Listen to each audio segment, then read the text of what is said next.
Em nome do Pai, do Filho e do Espírito Santo. Amém. Reflexão do dia 14 de janeiro de 2025. Primeira semana do tempo comum. Terça-feira, cor litúrgica verde. Santo do dia. Santo Félix de Nola, confessor da fé. Século III, Itália. Santo Félix de Nola era sírio de nação. Seu pai era Hermias, um militar. Em Nola, uma das 5 léguas, mais ou menos 5 léguas de Anápolis, teve 2 filhos, Hermias, que se alistou no exército do imperador, e Félix, que servia com todo o coração ao Supremo Imperador, o Rei dos Reis, Jesus Cristo. Santo Félix repartiu a maior parte dos seus bens com os pobres e dedicou-se ao serviço da igreja. Ordenado sacerdote, edificava a todos, já com a excelência da doutrina, já com exemplo de vida e santidade. Um verdadeiro cristão. Levantaram-se no seu tempo contra a igreja as horríveis perseguições de Décio, lá nos anos 245 para dos anos 250, e de Valeriano. Não tendo os perseguidores encontrado um bispo local, descarregaram sobre Félix os seus furores. Encerraram-no num tenebroso cárcere. Mas, renovando-se o milagre da libertação de São Pedro, aconteceu a mesma coisa com São Félix. Ele que estava na prisão, e uma voz dizia: segue-me. Ele obedeceu prontamente o santo, e logo em seguida um anjo abriu todas as portas da prisão, enquanto os guardas entraram em profundo sono. Finalmente, depois de dele sair, né, reencontrou o bispo e viveram aí no testemunho ao Senhor. Santo Félix, finalmente, depois de edificar a todos com a sua vida exemplar, cheio de anos, porém mais ainda de virtudes, e merecidamente faleceu pela era dos anos 256. Santo Félix de Nola, confessor da fé, rogai por nós. Na primeira leitura de hoje, nós vamos ver em Hebreus, capítulo 2, de 5 a 12, é todo esse mistério da fé revelado por Paulo, o apóstolo Paulo, que revela aos hebreus toda uma teologia voltada para o plano de salvação, onde tem Jesus como centro e Senhor da nossa salvação. Então ele fala assim, no capítulo 2, versículo 5: não foi aos anjos que Deus submeteu o mundo futuro, do qual estamos falando. Está vendo? Pois Deus não deu aos anjos o poder de governar o mundo novo que há por vir por Jesus, o mundo do qual estamos falando. Quem vai governar esse mundo novo, o reino de Deus entre nós, é o próprio Cristo. É isso que ele está falando para os hebreus. O que é o homem? A este respeito, porém, versículo 6, houve quem falasse: quem é o homem para que dele te lembrares? Ou o filho do homem para que ele te ocupares? Então, os próprios homens falaram, né? Quem somos nós? Por que Deus vai se preocupar com a gente? Né? Outra afirmativa no versículo 7: tu o fizestes um pouco menor do que os anjos de glória e honra e glória o coroaste. E todas as coisas puseste debaixo dos seus pés. Então, o versículo 7 e o versículo 8 parece que lembra a Deus que Deus já glorificou o homem submetendo todas as coisas, todas as criaturas, toda a criação da terra submetendo o homem. E o homem não sabe fazer uso disso, né? Está negando Deus sem a ciência divina, sem o Espírito Santo em nós. Nós metemos os pés pelas mãos e desprezamos tudo que Deus nos deu, né? Para que fosse submetido. Usamos mal o recurso da natureza, usamos mal a liberdade que Deus nos dá. Então é isso que o versículo 7 e o versículo 8 está falando, que muitos profetas já falaram isso, já reconhecia, né? Olha só como termina o versículo 8. Se Deus lhe submeteu todas as coisas, nada deixou que não lhe fosse submetido. Atualmente, porém, ainda não vemos que tudo lhe seja submisso. Então, o versículo 8 fala: o homem se perdeu na criação. O homem quis tornar-se um indivíduo mau, né? Versículo 9 diante. Jesus, a quem Deus fez pouco menor do que os anjos, nós o vemos coroado de glória e honra por ter sofrido a morte. Então, aqui no versículo 9 confirma que Deus, em todo o seu esplendor, prefere nascer de uma mulher, fazendo-se homem como nós, na mesma intensidade que eu e você somos humanos. Jesus foi humano igual a nós, nasceu, né? O próprio Deus nasce e nos mostra a salvação. Jesus é quem Deus fez pouco menor do que os anjos, semelhante a nós o vemos coroado de glória e honra por ter sofrido a morte. Quando os judeus crucificam Jesus, ali eles, na ressurreição, ele se manifesta com honra, poder e glória, porque mostrando a todos deste mundo, na verdade verdadeira, o que é essencialmente Jesus, o Deus que se fez homem. Ao glorificá-lo, né, com a morte, né, a morte não foi nenhuma maldição sobre Jesus, ele ressuscita.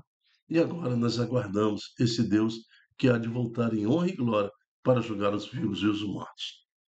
Então, o versículo 9 nos mostra essa realidade. Sim, pela graça de Deus em favor de todos, ele provou a morte. Veja como a morte de Jesus glorificou cada homem, cada mulher. Veja que pela morte e o seu sangue divino sendo derramado, o seu sangue purificado, nos elevou à condição de filho de Deus. Convinha de fato, versículo 10, que aquele por quem e para quem todas as coisas existem e que desejou conduzir muitos filhos à glória, levasse o iniciador da salvação deles à consumação por meio de sofrimento. Então, Jesus é aquele por quem todas as coisas existem, né? E desejou conduzir os filhos. Somos filhos no batismo. Todo batizado é filho de Deus. Por isso que nós batizamos criancinha, porque nós queremos que nossos filhos sejam filhos de Deus. Os não batizados são criaturas de Deus. É diferente ser criatura de Deus e filho de Deus. Aos filhos de Deus lhes é reservado o Espírito Santo em plenitude. Às criaturas nem sempre. Né? Então, aqui, ó, convinha de fato que aquele por quem e para quem todas as coisas existem, que é Jesus, que desejou conduzir muitos filhos à glória, não é todos os filhos, muitos filhos à glória, ou seja, muito significa que é uma parte de todos, não são todos filhos à glória. Aqueles que aceitam Jesus como seu Salvador, aqueles que vivem no batismo, aqueles que aceitam ser batizados em nome do Pai, do Filho, do Espírito Santo, a glória. O que é a glória? A ressurreição, ao prêmio da vida eterna. Né? E a glória levasse o iniciador da salvação deles à consumação por meio de sofrimento.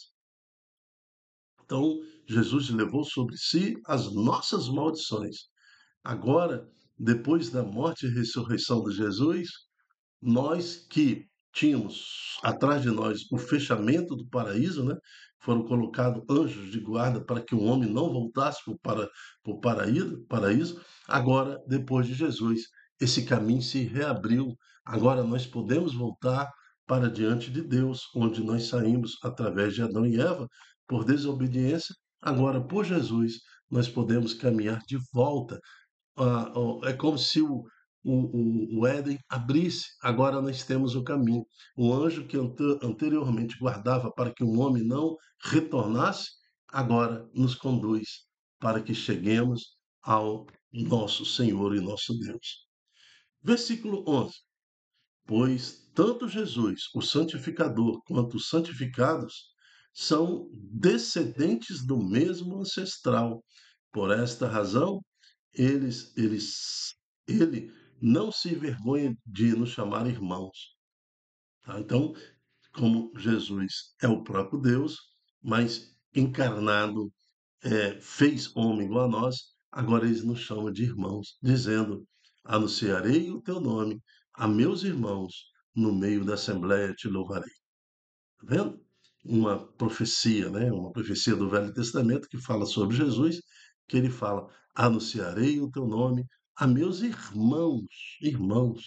Por isso somos filhos de Deus, porque Jesus se fez igual a nós. No meio da assembleia te louvarei. Assembleia, eclésia, igreja, tá vendo? A importância de igreja, a importância de religião, a importância de ter os dogmas, todos os conceitos de lei, né, de toda esse conjunto de liturgia que chama-se igreja, no meio da assembleia, te louvarei. Palavra do Senhor, graças a Deus. O salmo de hoje é o Salmo 8. Destes domínio, destes domínio a vosso filho sobre tudo o que criastes. Então o salmista ele fala: Senhor, tu destes domínio a vosso filho. Jesus domina tudo, toda a criação. Ó Senhor, nosso Deus, como é grande o vosso nome por todo o universo. Perguntamos: Senhor, quem é um homem para dele assim vos lembrardes e tratardes com tanto carinho? É a citação feita em Hebreus, né? Que também cita o Salmo 8. Quando ele falou, alguém já disse, né? Quem é um homem? Né? Um homem dispersou todos os vossos recursos, a tua graça. Um homem se perdeu no caminho. Mas quem é um homem para que dele assim vos lembrastes e o tratardes com tanto carinho? Jesus se fez homem no nosso meio. Pouco debaixo de Deus o fizestes, coroando de glória e esplendor. Vós lhe destes o poder sobre tudo. Vossas obras aos pés lhe puseste. Também foi citado na primeira carta de Hebreus. Todo o Salmo 8 foi citado. As ovelhas, os bois, os rebanhos, todo o gado e as feras da mata, passarinhos e peixes dos mares, todo ser que se move nas águas. Tudo, tudo é submetido a Cristo. Também foi submetido ao homem, mas o homem se perdeu. Por isso, Cristo. Por isso, é o Filho de Deus, o Deus entre nós, né? O Messias, o Cristo, o libertador, que nos dá de volta essa condição filial de Deus. Evangelho está em Marcos, capítulo 1, versículo 21 a 28. O Senhor esteja conosco, Ele está no meio de nós. Proclamação do Evangelho de Jesus Cristo segundo Marcos. Glória a vós, Senhor. Estando com seus discípulos em Cafarnaum, Jesus, num dia de sábado, entrou na sinagoga e começou a ensinar. Todos ficavam admirados com o seu ensinamento, pois ensinava como quem tem autoridade, não como os mestres da lei. Estava então na sinagoga um homem possuído por um espírito mau. Ele gritou: Que queres de nós, Jesus de Nazareno? Viestes para nos destruir? Eu sei quem tu és o Santo de Deus. Jesus o intimidou: Cala-te e sai dele. Então o espírito mau sacudiu o homem com violência, deu um grito, um grande grito e saiu. E depois eh, todos ficaram muito espantados e perguntavam uns aos outros: o que é isso? Um ensinamento novo dado com autoridade. Ele manda até nos espíritos maus e eles obedecem. E a fama de Jesus logo se espalhou por toda parte, em toda a região da Galiléia. Palavra da salvação. Glória a vós, Senhor. Estando Jesus em Cafarnaum, no dia de sábado, entra na sinagoga e começa a ensinar. Todos já ficaram admirados, pois, veja, ele não ensinava como os mestres da lei. Então, nossa pregação, nosso testemunho sobre Jesus, ele não pode ser enquadrado meramente em questões teológicas, ele tem que ser, acima de tudo, um testemunho. Jesus pregava com autoridade. Então, você que é catequista, membro de pastoral, servo do Senhor, eh, em qualquer movimento, um líder dentro da igreja, você que está atuando na sua comunidade, o seu testemunho deve ser não pregar como mestre da lei, ou seja, enquadrado em leis, mas pregar na autoridade do nome do Senhor Jesus. Nós, pais, não podemos educar os nossos filhos enquadrado assim como os mestres da lei, né? Só pregamos regras, regras e o nosso testemunho. E a nossa autoridade no nome do Senhor Jesus.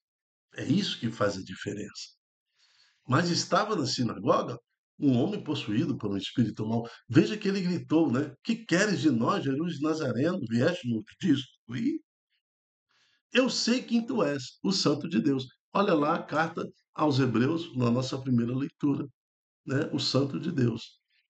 Então, aquele que estava na promessa, estava em todas as profecias que viriam. E Jesus o intimidou, por quê? Porque não era hora de revelar a todos que Jesus era essa promessa, a promessa de todos, porque Jesus não podia antecipar a sua morte. Cala-te, sai dele, Jesus fala. Então o espírito mau sacudiu o homem com violência e depois de um grande grito, ele saiu daquele homem. Agora, o versículo 27, todos ficaram espantados e perguntavam uns aos outros, o que é isso?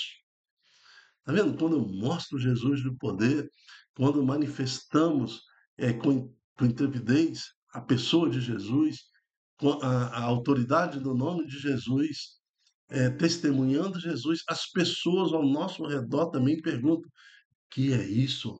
O que é isso? Como que ele fala de Jesus? Que autoridade é essa? Que manifestação de poder é esse? Um ensinamento novo dado com autoridade. Assim que tem que ser a igreja de Jesus Cristo, assim que tem que ser a nossa família, assim que tem que ser a nossa conversa, nosso andar e nosso falar, testemunhando a Jesus. Que as pessoas ao nosso redor possam perguntar também: o que é isso? Né? Que autoridade é essa? Que exemplo é esse? Queremos nos espelhar hoje em São Félix de Nola, que só de caminhar nas ruas da Itália, em Nápoles, todos falavam: o que é isso? Que autoridade é essa? Que unção, que poder é esse que esse homem tem? Porque ele testemunhava Jesus com a sua vida. Que sejamos homens e mulheres que testemunhem Jesus. Amém. A reflexão do dia é um programa diário com o objetivo de fazer estudo bíblico e faz parte do nosso projeto. O projeto chama-se Ai de mim se não evangelizar. Eu quero fazer um convite a você. Seja você também um anunciador da palavra, um profeta, divulgando em suas redes sociais, WhatsApp, Instagram, Facebook, este estudo, para que mais pessoas possam encontrar este poderoso Jesus. E também perguntar que poder é esse? Quem é este? Como que isso acontece? Vamos anunciar Jesus com autoridade, revelando na primeira leitura, no Salmo, no Evangelho, os mistérios, né, de um estudo bíblico logo pela manhã. É esse o convite que fazemos para você, para que mais corações se convertam ao nosso Senhor Jesus. Até a próxima, se Deus quiser. Tchau, tchau.